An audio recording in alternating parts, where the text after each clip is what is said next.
Welcome to a Loven Stamps video tutorial. We have another Stamps in the Mail Club project for you. This one features the Choose Happiness stamp set and the fabulous Blendabilities markers. So if you haven't had a chance to use these yet, I will teach you some cool techniques in this next few video tutorials. So come on and let's get stamping. So for our card, we're going to be using Blendabilities to make this fun little banner. And let me grab all the pieces from my Stamps in the Mail Club kit. Since they come all pre-cut and organized for you, that really makes things a lot easier if you're trying to build a project from scratch. Sometimes people are intimidated by that. So Stamps in the Mail can help you. I'm going to start, there's two pieces of paper here. One to go on the inside of your card and one to go on the front. So grab my Memento ink and go ahead and stamp my border about a third or so over towards the left. And then I'm going to grab my word stamp, When I Need a Friend You're There, and stamp that right above. How artistically cool that they're about the same length, so it just looks good. And then I'm going to take my bird stamp and go ahead and use a piece of scratch paper. You see what I've been working on lately. And I'm going to go ahead and stamp off once, and then I'm going to stamp here on my project. Okay, so what I have is a much lighter bird. You could even stamp off twice. I am going to add some burlap ribbon. I'm going to cut a ribbon end, sort of a banner end there. And let's see, I kind of like the length of that. You can use mini glue dots for this. You can use sticky strip. For something this long, I kind of usually just throw on the sticky strip. Look, I have a piece of linen thread caught under there. Alright, sticky strip. The harder you push it down, the easier it is to get that red piece off. Okay? So don't think like, oh, if I don't push it so hard. The harder you push it down, the easier it is to get the red piece off. Okay, I'm going to put my piece across there, and I have a strip from my Stamps in the Mail Club kit of designer series paper. This is typeset designer paper. Super fun. And you can attach this a number of ways. I think I'll go crazy and use another piece of sticky strip. My advice is to put the sticky strip on the paper. Don't put the sticky strip on the burlap. That is hard to get off, no matter how hard you push it down. Okay, so push that down. Go ahead and attach my paper. All right, we're moving along. Next is a little piece from our kit of the Dairy Vanilla cardstock so that I can have my banner. So I've attached that to my block, and I'll go ahead and stamp it. Now we are going to move into the Blendabilities. Are you excited? Are you jumping up and down and clapping your hands? Yay, goody. All right, so again, stamp in Memento ink because that is water-based, perfect for alcohol marker coloring. You don't want to use a StazOn ink pad because it is alcohol based also, and if you use like solvents, it'll run all over the place. So, alright, I'm going to color with my lightest of the markers. You can either look at the marker cap or you can read right here on the side. If you can read upside down, it says light.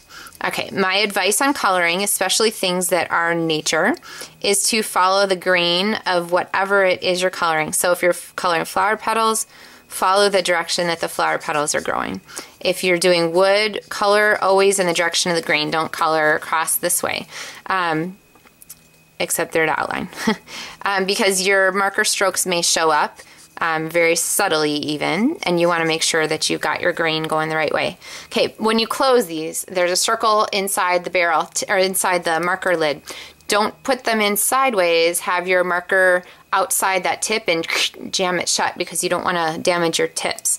The tips on the Stampin' Up! Blendabilities are a fabulous nylon tip. They won't fray like polyester tips would, so you'll really like these. I am going to lay my marker flat and slide it in. See how that works? Now I know it's right in the center of that barrel and I don't have to worry about damaging.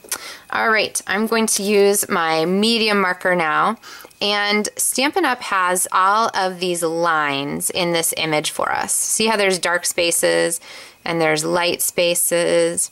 What those are, I decided that I like to call them color here lines. Alright, those are with capital C and capital H in case you couldn't hear it in my voice.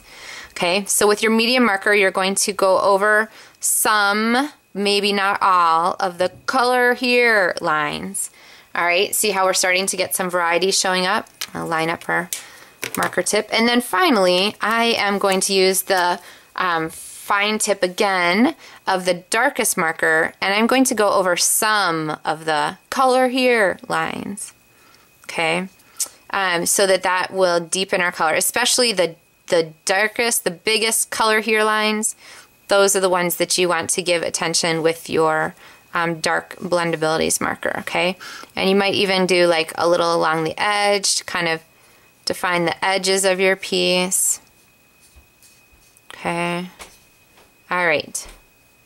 So there is our finished piece. If you want to go back and blend with your lightest color, you can. On this piece, I kind of like it this way, actually. And then I'm just going to take my scissors and cut these out. So I need a Stampin' Dimensional. Oh, look, I'm almost at the end of my sheet. That's okay. These border pieces are perfect for adhering things. All right, so I have my banner here, which is going to go, oh, let's just say right about there. And then these cute little pieces of paper that look like tiny scraps. Well, they're kind of tiny scraps, but they're exactly the right size. So for gold glimmer paper, I'm going to cut a banner end like that. And this one I just cut a slash on, and then I'm going to use my snail adhesive on both. The glimmer paper looks like it might be self-adhesive. It's not. Don't try and peel it. All right, and then the top part's going to get covered up by our flower, so I'm not going to worry too much, honestly, about what the top part looks like. Okay, that might be a little bit too long. I'll worry about it a little. All right, so there is our layered banner. And next in your kit, you have these 3 flowers that came with your Stamps in the Mail Club kit, pre-punched with a petal punch. And I'm going to go ahead and grab a dimensional for each of these. I generally kind of like to ruffle up my petals just a little, and I'll throw a dimensional in between, peel that backing off, and put my next one on.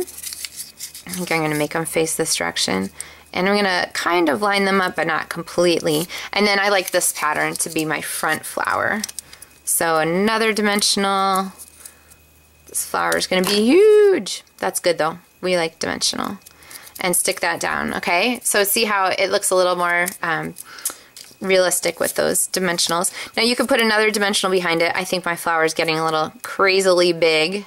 So I'm going to actually attach it with some adhesive. I think though it feels like it might not be super well adhered, so I'm going to throw one more dimensional behind that and say there. Okay, it didn't make it poofier, but it helped it stick down. All right, then also in your Stamps in the Mail Club kit is one of these cute little vintage buttons and a length of the thread here. All right, so once you get that threaded through, you can tie a cute bow. My advice on the bow is to keep the sort of the loopy parts short so that they're, the size is more in line with the rest of the project. I'm going to trim my little tails there. Here, we'll get that little crooked piece off. There we go. And then I like mini glue dots for attaching this the rest of the way. Put some on the back there. And then stick this down. All right. Oh my gosh, look, we're missing our whole card. Okay, so we got it all set, and then the last thing we're gonna do, I'm gonna go ahead and put the adhesive on here. Usually I put it on the card, or on the card back, card layer, card piece. Usually I put it on the other part, not the black. And then go ahead and make sure I push that down so that I have our card attached. So there is our finished card for Stamps in the Mail Club. If you would like to get your own Stamps in the Mail Club kit with all the pieces ready to go and organized and collated for you, just drop me a note. I would be happy to get one out to you. So check my website for the details. Thanks so much. Happy stamping.